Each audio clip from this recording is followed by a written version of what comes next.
Hello friends, स्वागत है आप सभी का एग्जाम प्लेटफॉर्म में। तो आज हम लोग सीटेट जुलाई 2023 इसमें हम लोग सीडीपी के टोटल 30 क्वेश्चन कवर करेंगे।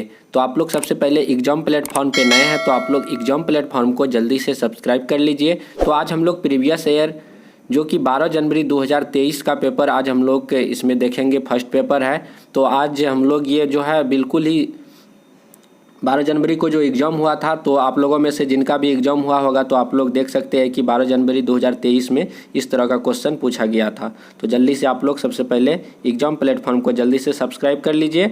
और पिछला वाला वीडियो आप लोग नहीं देखे हैं तो सारे सेट प्रैक्टिस का वीडियो आप लोग एक बार देख सकते हैं। तो आप लोगों को बहुत ही ज़्यादा एग्ज़ाम में हेल्पफुल करेगा ये सारे वीडियो। चलिए देखते हैं आज का फर्स्ट क्वेश्चन।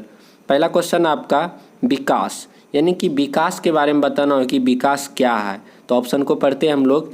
यह एक जो है अनिरंतर प्रक्रिया है, एक क्रमिक प्रक्रिया है। जैसे ही हम लोग सेकेंड ऑप्शन पढ़े, एक क्रमिक प्रक्रिया है, बिल्कुल ही सही बात है। जो विकास है आपका यह एक क्रमिक प्रक्रिया है। तो ऑप्शन नंबर 2 आपका बिल्कुल ही राइट आंसर हो जाएगा। तो विकास क्या है? तो विकास एक क्रमिक प्रक्रिया है। उसके बाद अगला क्वेश्चन है आपका सेकंड नंबर, निम्न में से कौन सा विकास को प्रभावित करने वाला वातावरणीय कारक है? तो इससे पहले भी हम लोग इस क्वेश्चन को मतलब कि डिस्कस किए थे, जो कि पिछले वाले शिफ्टों में आया था। तो बहुत सारे क्वेश्चन जो है रिपीट होता है। तो अगर आप लोग जो है प्रीवियस ईयर क्वेश्चन लगा के जाएंगे एग्ज़ाम देने के लिए तो भी आप लोग जो है अच्छे मार्क्स ला सकते हैं सीटेट के एग्ज़ाम में। कोई खास ज़्यादा इधर उधर क्वेश्चन नहीं रहता, यही क्वेश्चन जो है लगातार रिपीट होता है। तो यहाँ पे है कि निम्न में से कौन सा विकास को प्रभावित करने वाला वातावरणीय कारक है? तो इसमें से विद्यालय। तो विद्यालय जो है आपका एक वातावरणीय कारक है। इसके द्वारा विकास क्या होता है? प्रभावित होता है। तो इस तरह से आपका विद्यालय ऑप्शन नंबर चौथा बिल्कुल ही राइट आंसर हो जाएगा। उसके बाद अगला क्वेश्चन है आपका, बहुत छोटे बच्चों के लिए निम्न में से कौन सा समाजीकरण का प्राथमिक और प्रधान घटक है? जो बहुत सारे छोटे बच्चे होते हैं तो उनमें जो है जो समाजीकरण की भावना जो होती है, मतलब कि समाजीकरण जो होते हैं बच्चों में, तो वो उसका जो है प्राथमिक जो प्रधान घटक क्या होता है? फर्स्ट टाइम उसका जो समाजीकरण कहाँ से शुरू होता है? तो यहाँ पे ऑप्शन नंबर 4 में है आपका परिवार। तो बच्चों का जो समाजीकरण होता है वह परिवार से पहले सीखता है। तो प्राथमिक घटक आपका परिवार हो जाता है। वही यदि आपका सेकेंडरी पूछ देता तो आपका फिर विद्यालय हो जाता सेकेंड नंबर। तो यहाँ पे प्राथमिक पूछा है तो आपका हो जाएगा परिवार हो जाएगा बच्चों का समाजीकरण का प्राथमिक घटक। तो उसके बाद अगला क्वेश्चन है आपका जीन पियाजे से रिलेटेड है। तो जीन पियाजे के संज्ञानात्मक विकास सिद्धांत के अनुसार किस चरण पर अनैच्छिक क्रियाएं अधिगम का प्रधान और प्राथमिक माध्यम होती है? तो जीन पियाजे का जो संज्ञानात्मक विकास का सिद्धांत है तो उसके अनुसार बताना है कि बच्चों में जो है किस चरण में, किस स्टेज में जो अनैच्छिक क्रियाएं होती है, मतलब कि बिना इच्छा के अनुसार बच्चे जैसे हाथ और पाँव को हिलाना डुलाना चालू कर देते हैं, तो वह किस स्टेज में होते हैं? तो जैसे ही हम लोग फर्स्ट वाला पढ़ते हैं संवेदी गामक अवस्था। तो जो बच्चे जो संवेदी गामक अवस्था होते हैं 0 से लेकर 2 वर्ष तक के जो बच्चे होते हैं, मतलब कि जन्म से लेकर 2 वर्ष तक के जो बच्चे होते हैं वे छोटे बच्चे होते हैं, मतलब कि शैशवावस्था होता है, उसे संवेदी गामक अवस्था कहा जाता है। तो इसमें जो है बच्चे क्या करते हैं, इसमें अनैच्छिक क्रिया होती है बच्चे में। हाथ को इधर चले जाता है, इधर डोलाने लगता है, पैर उधर चलाता है, तो वह जो अपने इच्छा अनुसार कुछ नहीं होता। तो इस तरह से संवेदी गामक हो जाएगा। तो ऑप्शन नंबर 1 आपका बिल्कुल ही राइट आंसर हो जाएगा। उसके बाद अगला क्वेश्चन है आपका, जीन पियाजे के अनुसार नई जानकारी की समझ बनाने के लिए मौजूदा स्कीमों में बदलाव की प्रक्रिया क्या कहलाती है? तो जीन पियाजे के अनुसार जो है नई जानकारी की समझ जो बच्चे हैं अभी प्रेजेंट टाइम में उसमें जो ज्ञान भरा हुआ है बच्चों में, फिर उसमें जो नई जानकारी की समझ जो बच्चे में आता है तो मौजूदा स्कीमों में बदलाव हो जाता है। अभी प्रेजेंट टाइम में आपके अंदर कुछ जानकारी है, फिर आपने कुछ नई जानकारी मतलब कि अर्जन किया, तो उसमें आपका जो है जो जानकारी है आपके अंदर जो ज्ञान है उसमें क्या हो जाएगा, स्कीमों में बदलाव हो जाएगा। तो यह प्रक्रिया क्या कहलाता है? तो यह प्रक्रिया आपका समायोजन ऑप्शन नंबर 2 तो समायोजन कहला जाएगा। तो मौजूदा स्कीमों में जो बदलाव होता है वह समायोजन कहलाता है। उसके बाद अगला क्वेश्चन है आपका समीपस्थ विकास यानी कि ZPD। बहुत ही ज़्यादा इम्पोर्टेंट है कि ZPD किसने दिया। सिंपल से यदि आप लोग ऐसे ही पढ़े होंगे तो सिंपल क्वेश्चन है कि जेडपीटी का सिद्धांत किसने दिया, तो लेव वाइगोत्स्की साहब ने दिया। तो यहाँ पे है समीपस्थ विकास का क्षेत्र संप्रत्यय निम्न में से किसने प्रतिपादित किया, यानी कि जेडपीटी किसने दिया, तो लेव वाइगोत्स्की साहब ने जेडपीटी दिया। तो इस तरह से ऑप्शन नंबर 3 आपका बिल्कुल ही राइट आंसर हो जाएगा। उसके बाद अगला क्वेश्चन है आपका, लेव वाइगोत्स्की ने विकास को डैश से डैश में बदलाव के रूप में परिकल्पित किया। तो लेव वाइगोत्स्की साहब जो है विकास को किससे किस में जो है बदलाव किया है, तो वही आपको बताना है। तो इसमें हो जाएगा आपका ऑप्शन नंबर 2, जैसे आप लोग पढ़ेंगे कि लेव वाइगोत्स्की ने विकास को सामाजिक स्तर पर सहभागी क्रियाओं से अनुग्रहित प्रक्रियाओं में बदलाव के रूप में परिकल्पित किया है। तो लेव वाइगोत्स्की साहब का जो इसे सामाजिक मतलब कि उसका जो संस्कृति से रिलेटेड है उसका जो सिद्धांत है, तो इस तरह से सामाजिक स्तर सहभागी क्रियाओं से अनुग्रहित प्रक्रिया में बदलाव किया है। उसके बाद अगला क्वेश्चन है आपका, लॉरेंस कोहेलबर्ग ने बच्चों और वयस्कों में नैतिक तर्क का व्याख्या। नैतिक तर्क क्या होता है, नैतिक तर्क होता है कि सही गलत का फर्क को समझना। तो इस तरह से नैतिक तर्क की व्याख्या करते हुए कितने चरणों में मतलब कि क्रम को प्रतिपादित किया है, तो नैतिक सिद्धांत को जो है कितने चरणों में प्रतिपादित किया, तो आपका राइट आंसर हो जाएगा ऑप्शन नंबर 2, यानी कि 6 चरणों में प्रतिपादित किया है। उसके बाद अगला क्वेश्चन है आपका, संरचनावादी उपागम के अनुसार निम्न में से कौन से घटक को विद्यार्थियों में नहीं बढ़ाना चाहिए। मतलब कि बताना है कि एक संरचनावादी जो उपागम है उसके अनुसार निम्न में से किस घटक को विद्यार्थियों में नहीं बढ़ाना चाहिए। तो ऑप्शन है आपका समस्या समाधान। तो जैसे ही बच्चे में समस्या समाधान की जो भावना होती है, जो उसके अंदर जो होती है, उसको क्या नहीं बढ़ाना चाहिए, ये गलत। उसके बाद है आपका निर्देशित खोज, सहयोगी अनुमान, ये सारे चीज़ को जो यदि बच्चे के अंदर पाया जाता है तो उससे जो हम लोग को क्या करना चाहिए, प्रोत्साहन करना चाहिए। सहयोगी अनुमान को जो है प्रोत्साहित करना चाहिए। निर्देशित खोज को भी बच्चे के अंदर यदि है तो उसे आगे बढ़ाना चाहिए। समस्या समाधान की यदि बच्चे में जो इस तरह की यदि क्यूरियोसिटी है, जिज्ञासा है, रचनात्मक कार्य कर रहे हैं तो उसे भी आगे बढ़ाना चाहिए। लेकिन कंठस्थ स्मरण ये हो गया क्या, एक तरह से रटन विद्या हो गया। तो सीटेट में जब भी आपका ऑप्शन रटन से संबंधित है, स्मृति से संबंधित है, किसी भी चीज़ को रटना नहीं है तो उसको क्या करना है, समझना है। तो कंठस्थ स्मरण को क्या करना है, कभी भी बच्चों में जो है विद्यार्थियों में बढ़ने नहीं देना है। तो कंठस्थ स्मरण आपका बिल्कुल ऑप्शन नंबर 4 राइट आंसर हो जाएगा। उसके बाद अगला क्वेश्चन है आपका, बुद्धि लब्धि यानी कि आईक्यू परीक्षणों के संदर्भ में निम्नलिखित में से कौन सा कथन सही है। तो आपको बताना है कि बुद्धि लब्धि जो होता है आईक्यू लेवल क्या होता है कि जिस बच्चे में आईक्यू लेवल जितना अधिक होता है वह बच्चा उतना ही ब्रेन से क्या होता है, तेज होता है। तो आईक्यू लेवल के द्वारा हम लोग ये माप सकते हैं कि बच्चे कौन तेज है, कौन मंद बुद्धि है, कौन प्रतिभाशाली बच्चे हैं। तो जिनका आईक्यू लेवल 140 प्लस हो जाता है तो वह बच्चा क्या होता है, गॉड गिफ्टेड बच्चा होता है, मतलब कि प्रतिभाशाली बच्चे हो जाते हैं। काफ़ी अंदर उसके अंदर जो है रचनात्मक नवाचार का गुण होता है, हमेशा कुछ नया करने के लिए बच्चा जो अग्रसर रहते हैं। तो 140 प्लस जितने आईक्यू आ जाता है लेवल तो वह क्या हो जाता है, प्रतिभाशाली बच्चे होते हैं। तो इसी तरह से यहाँ पे रिलेटेड क्वेश्चन है कि बुद्धि लब्धि आईक्यू परीक्षणों के संदर्भ में निम्नलिखित में से कौन सा कथन सही है। तो ऑप्शन 1 है, वे बहुत व्यापक तरीके से बुद्धि मापते हैं। जैसे ही ऑप्शन नंबर 1 हम लोग पढ़े तो वे बहुत ही व्यापक तरीक़ों से बुद्धि को मापते हैं, ये बिल्कुल सही बात है। जो बुद्धि लब्धि आईक्यू होता है परीक्षण के संदर्भ में तो वह क्या करता है, बुद्धि को बहुत ही व्यापक तरीक़ा से मापता है। ऑप्शन नंबर 1 बिल्कुल राइट आंसर हो जाएगा। उसके बाद अगला क्वेश्चन है आपका, सिद्धांतवादी भाषा और विचार के मध्य संबंध की अवधारणात्मक समझ के बारे में मतभेद रखते हैं। मतलब कि जो है सिद्धांतवादी भाषा और विचार के मध्य जो है अवधारणाओं के समझ के बारे में मतभेद रहता है, यानी कि पियाजे साहब ने कुछ और बताया, वाइगोत्स्की साहब ने कुछ और बताया। तो इस तरह से इन दोनों के बीच मतभेद है। तो उसके बाद यहाँ पे क्वेश्चन है, जबकि जीन पियाजे का मानना है डैश को प्रभावित करता है, जबकि लेव वाइगोत्स्की का सुझाव है कि डैश को निर्देशित करता है। तो इसमें बताना है कि जीन पियाजे ने किस चीज़ को माना है और वाइगोत्स्की साहब ने किस चीज़ को माना है। तो इसमें ऑप्शन नंबर आपका क्या हो जाएगा, तो ऑप्शन नंबर आपका जो है इसमें जो है आपका हो जाएगा संज्ञान भाषा।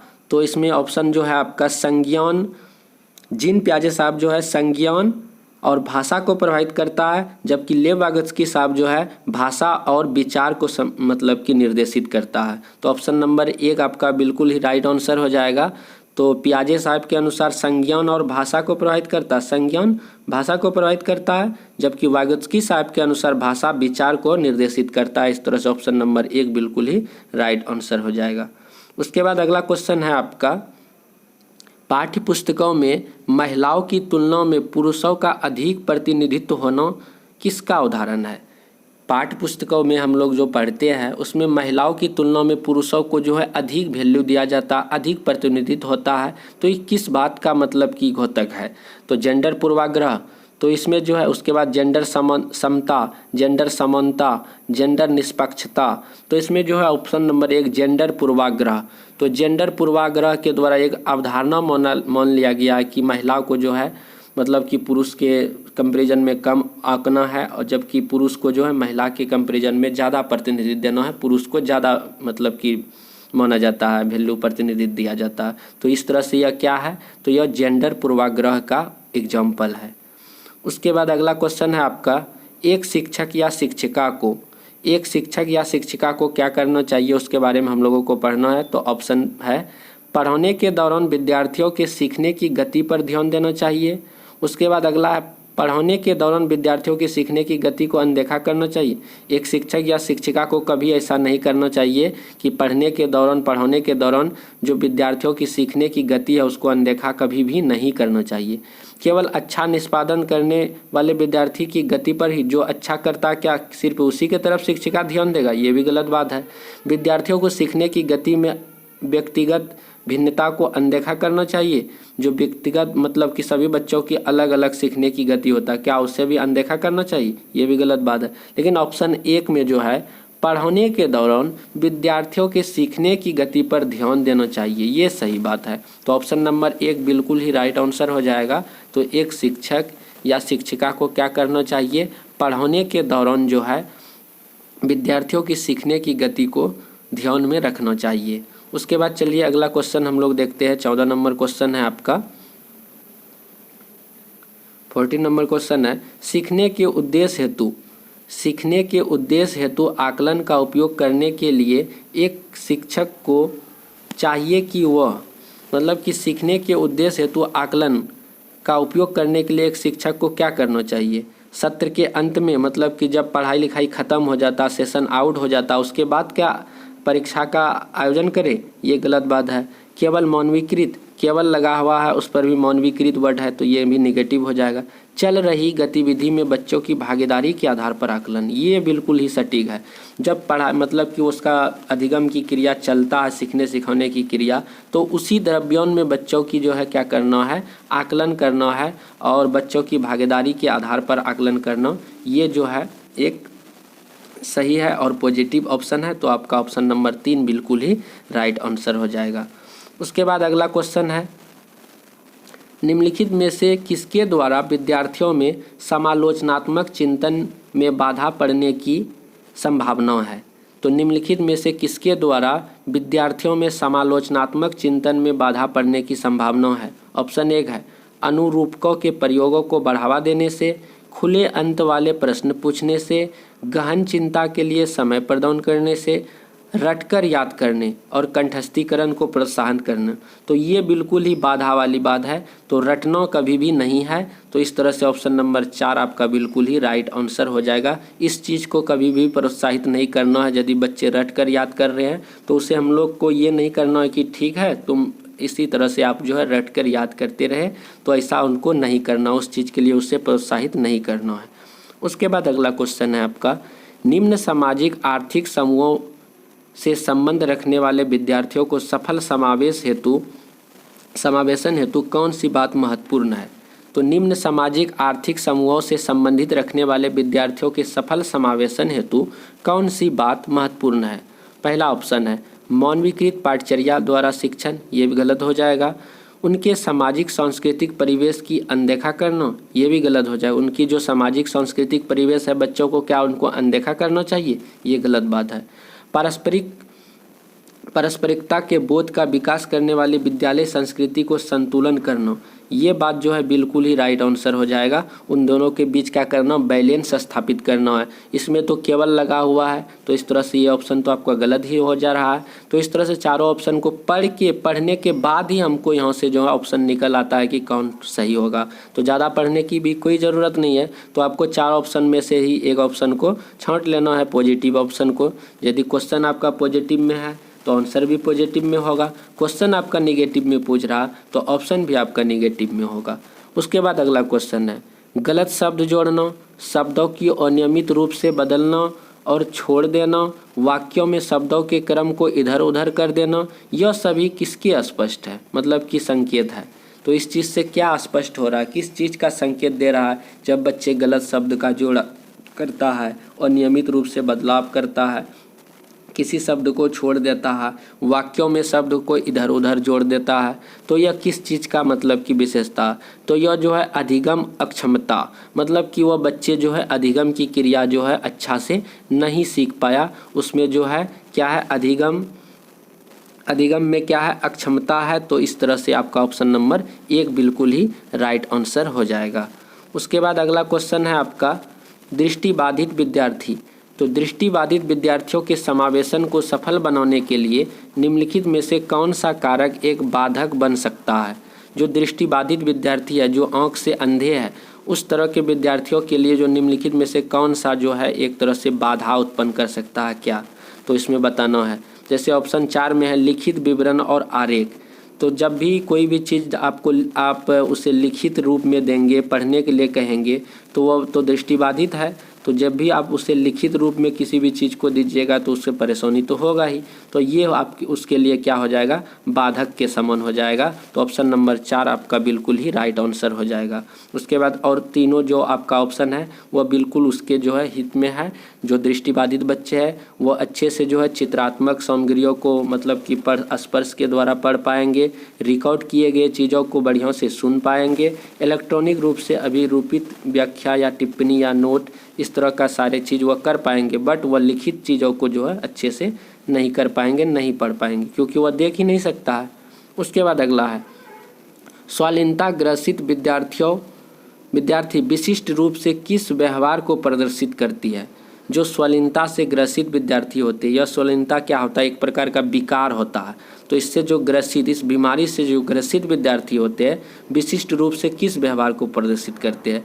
तो स्वालीनता से ग्रसित विद्यार्थी जो होते हैं उनमें होता है क्या, वह पुनरावृत्ति आचरण या व्यवहार करने लगता है। मतलब किसी भी चीज़ को जो है दोहरा करके, मतलब यदि वह पढ़ ही रहा है या लिख ही रहा है तो वह मतलब कि उस चीज़ को क्या करेगा, दोबारा करेगा। यदि पढ़ रहा है तो उसको दोबारा पढ़ेगा। तो इस तरह से मतलब कि उसका जो पुनरावृत्ति का आचरण आ जाता है स्वालीनता से ग्रसित विद्यार्थी में। तो ऑप्शन नंबर 3 आपका राइट हो जाएगा। उसके बाद अगला क्वेश्चन है आपका, प्रतिभाशाली विद्यार्थियों के बारे में निम्नलिखित में से कौन सा सही है। जो गॉड गिफ्टेड जो बच्चे होते हैं उनके बारे में कौन सी विशेषता सही है। वे अत्यधिक प्रयासों द्वारा सीखते हैं। क्या जो गॉड गिफ्टेड बच्चा होते हैं काफ़ी ज़्यादा प्रयास करके सीखते हैं? ऐसा नहीं करता। वे जानकारी को समझने में अधिक समय लेते हैं।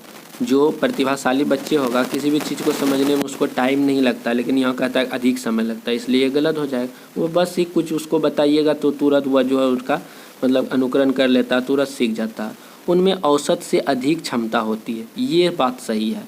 जो प्रतिभाशाली गॉड गिफ्टेड बच्चे होते हैं वे क्या होते हैं, उनमें जो है औसत से अधिक क्षमता होती है किसी भी चीज़ को सीखने की, अर्जन करने की। तो ऑप्शन नंबर 3 राइट आंसर होगा।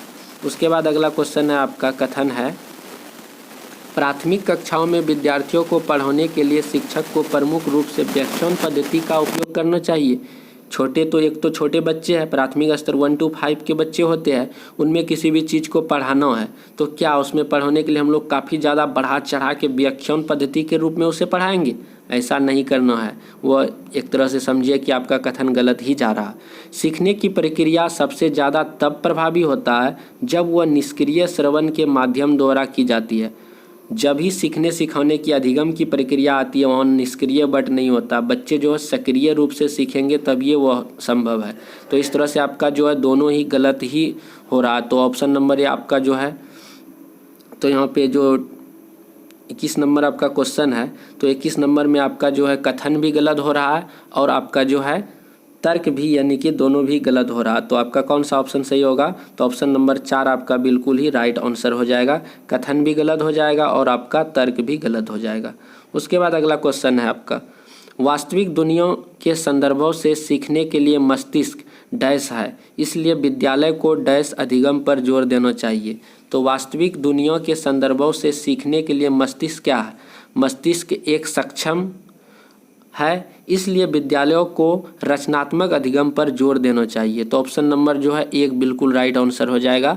तो वास्तविक दुनिया के संदर्भों से सीखने के लिए मस्तिष्क एक सक्षम है, इसलिए विद्यालय को रचनात्मक अधिगम पर क्या करना है? जोर देना है। ऑप्शन नंबर 1 राइट हो जाएगा।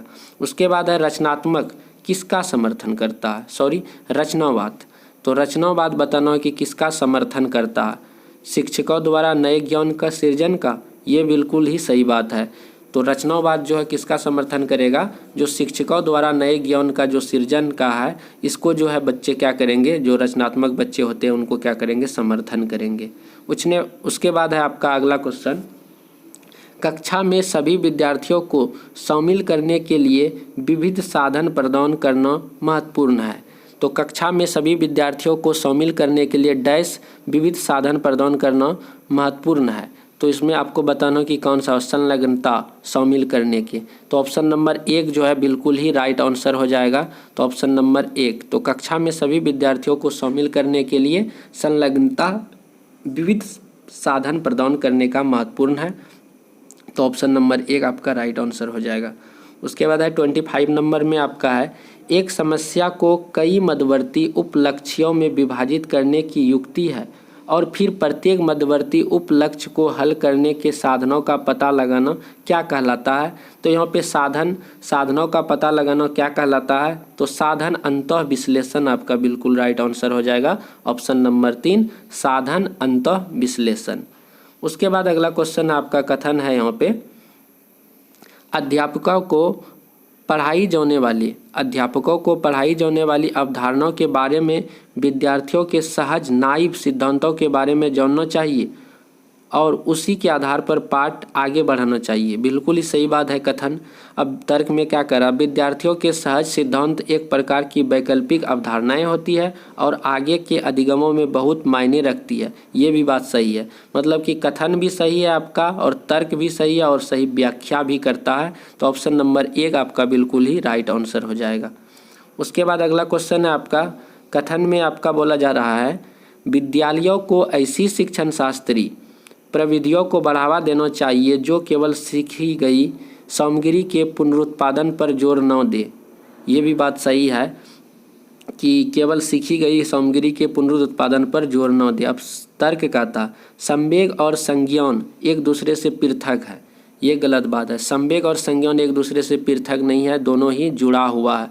तो आपका कथन तो सही है, लेकिन आपका जो है तर्क जो है बिल्कुल ही क्या है? गलत है। तो इस तरह से आपका जो है ऑप्शन नंबर 3 बिल्कुल ही राइट आंसर हो जाएगा। तो कथन सही है बट आपका तर्क क्या है? तर्क गलत है। उसके बाद अगला क्वेश्चन है आपका, निम्नलिखित में से कौन सा आंतरिक अभिप्रेरणा का एक उदाहरण है? तो बताना है कि निम्नलिखित में से जो है कौन सा आंतरिक अभिप्रेरणा का उदाहरण है?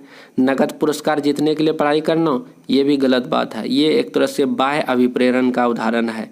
उसके बाद अपने साथियों की प्रशंसा पाने के लिए नृत्य का प्रदर्शन करना, ये भी गलत है। प्रथम स्थान होने के लिए दौड़ प्रतियोगिता में भाग लेना, ये भी गलत बात है। जिज्ञासावश किसी विशेष पर शोध करना या किसी विषय पर शोध करना, ऑप्शन नंबर 4 जो है ये आंतरिक अभिप्रेरण है। बच्चे के ये अंदर मतलब कि खुद उसके अंदर जिज्ञासा क्यूरियोसिटी होती है कि इस विषय पर शोध करना है। ऑप्शन नंबर 4 राइट हो जाएगा। उसके बाद अगला क्वेश्चन है आपका, निम्नलिखित में से कौन सा कारक सीखने की प्रक्रिया को प्रभावित करते हैं? तो आपको बताना है कि निम्न में से जो है कौन सी कारक है जो कि सीखने की प्रक्रिया को क्या करते हैं? प्रभावित करते हैं। तो इसमें से चारों आपका बिल्कुल ही राइट आंसर हो जाएगा। कक्षा का परिवेश, संसाधन की उपलब्धता, शिक्षक की शिक्षण शास्त्रीय विधियाँ और विद्यार्थियों के तत्परता का स्तर। तो आपका चारों ऑप्शन जो है बिल्कुल ही सीखने की प्रतिक्रिया को क्या करते हैं? प्रभावित करते हैं। उसके बाद अगला क्वेश्चन है आपका, एक अनुकूल शिक्षण अधिगम वातावरण के लिए किसकी आवश्यकता है? एक अनुकूल शिक्षण अधिगम हो, मतलब कि जैसा चाहिए कक्षाओं में पढ़ाई लिखाई होने के लिए, मतलब कि उसके अनुसार हो, एक अनुकूलित मतलब कि रूप से हो। तो इसके लिए जो है वातावरण के लिए किसकी आवश्यकता होती है? अधिक से अधिक जोखिम, ये गलत बात है। विकर्षण व्यवधान का न्यूनतम होना, ये बात सही है। मतलब कोई भी व्यवधान जो है या बाधा जो है कम हो, ये जो है एक मतलब कि अनुकूलित शिक्षण अधिगम का वातावरण मतलब कि दिखाता है। तो उसमें क्या होगा, विकर्षण या व्यवधान बहुत ही कम हो, नहीं की मात्रा में हो, तब वह जो है एक अनुकूलित वातावरण दिखाएगा का शिक्षण अधिगम के लिए। तो ऑप्शन नंबर 2 आपका बिल्कुल ही राइट आंसर हो जाएगा। तो इस तरह से आज हम लोग 30 क्वेश्चन CDP का कवर किए, जो कि 2023 यानी कि 12 जनवरी का पेपर है। तो आप लोगों को वीडियो कैसा लगा प्लीज़ कमेंट पे बताएं और अपने फ्रेंडों को शेयर कीजिए और चैनल को जल्दी से सब्सक्राइब कर लीजिए। फिर हम लोग अगले सेट प्रैक्टिस लेके अगले वीडियो में मिलते हैं। तो तब तक के लिए जय हिंद, जय भारत।